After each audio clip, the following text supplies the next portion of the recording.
Hello everyone, welcome to my YouTube channel. मैं हूँ सानिया और आज की वीडियो में हम डिस्कस करेंगे इनफ्लोरेसेंस के बारे में।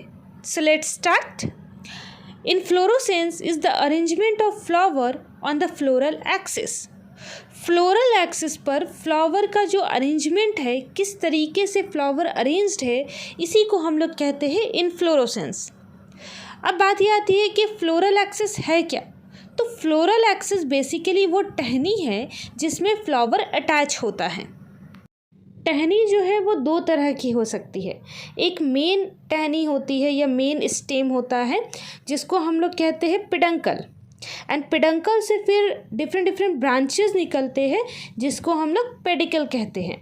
डायग्राम में आपको दिख रहा होगा कि एक मेन स्टेम है जिसको पेडंकल दिखा रहे हैं और फिर उससे ब्रांच निकल रहे हैं जिसका नाम है pedicle. Depending on the types of plants कि प्लांट्स किस टाइप का है, फ्लावर जो है सिंगल भी हो सकता है एंड मल्टीपल भी हो सकता है। अब बात करते हैं टाइप ऑफ इन्फ्लोरेसेंस के बारे में कि ये जो फ्लावर का अरेंजमेंट है या गुच्छा है वो कितने टाइप का होता है, कितने तरीके के होते हैं। मेनली जो है इनको दो ग्रुप में डिवाइड किया गया है। पहला है रेसिमोज इन्फ्लोरेसेंस। इसको हम लोग इनडेफिनेट टाइप ऑफ इन्फ्लोरेसेंस भी कहते हैं। In this type of inflorescence the main axis is unlimited in growth and does not end in a flower but continue to grow. मतलब इस तरह का जो इन्फ्लोरेसेंस होता है उसमें क्या होता है कि आखिर जो तने का एंड है वो फ्लावर में एंड नहीं होता, जो मेन पॉइंट है वो कंटिन्यू ग्रो करते रहता है। इसीलिए इसको इनडेफिनेट कहा गया कि कहीं एक पर जाकर वो एंड नहीं होता, फिर उससे ब्रांचेस निकलते हैं, उसमें फ्लावर होता है। जो मेन आपका पेडंकल है वो कंटिन्यू ग्रो करते रहता है। ठीक है। Flower grow in acropetal manner. Acropetal का मतलब होता है नीचे से ऊपर की तरफ। तो जैसा कि अभी बताया कि इनमें जो है जो मेन आपका टहनी होता है, ये पेडंकल होता है, वो फ्लावर में एंड नहीं होता बल्कि कंटिन्यू बढ़ता रहता है।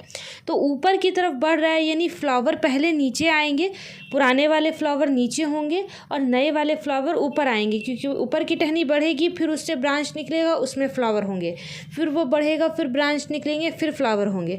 तो इस तरीके से जो न्यू फ्लावर होगा वो ऊपर की तरफ होगा और जो ओल्ड फ्लावर होगा वो नीचे की तरफ होगा। यानी नीचे साइड जो फ्लावर है वो पहले आए हुए हैं और ऊपर साइड जो फ्लावर है वो न्यूली डेवलप हुए हैं। तो इस तरह के अरेंजमेंट को ही कहते हैं एक्रोपेटल मैनर। रेसिमोज इन्फ्लोरेसेंस को अगेन कई टाइप्स में डिवाइड किया गया है।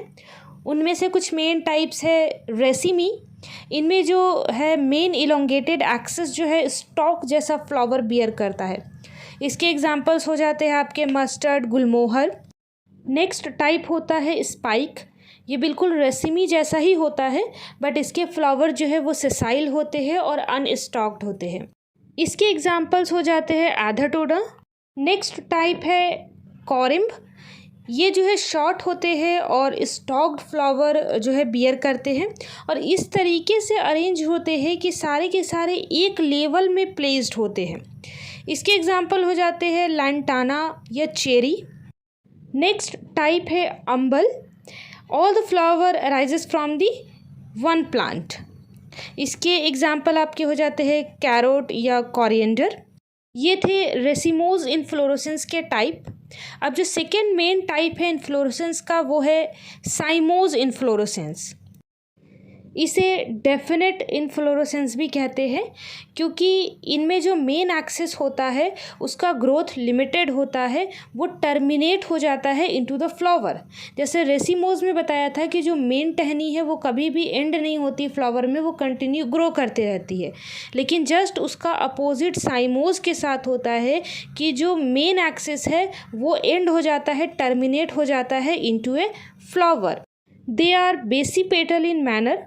बेसिपेटल एक्रोपेटल का जस्ट अपोजिट हुआ, यानी जो ग्रोथ होता है वो डाउनवर्ड होता है, ऊपर से नीचे की तरफ, टिप टू बेस की तरफ जो है वो ग्रो होता है।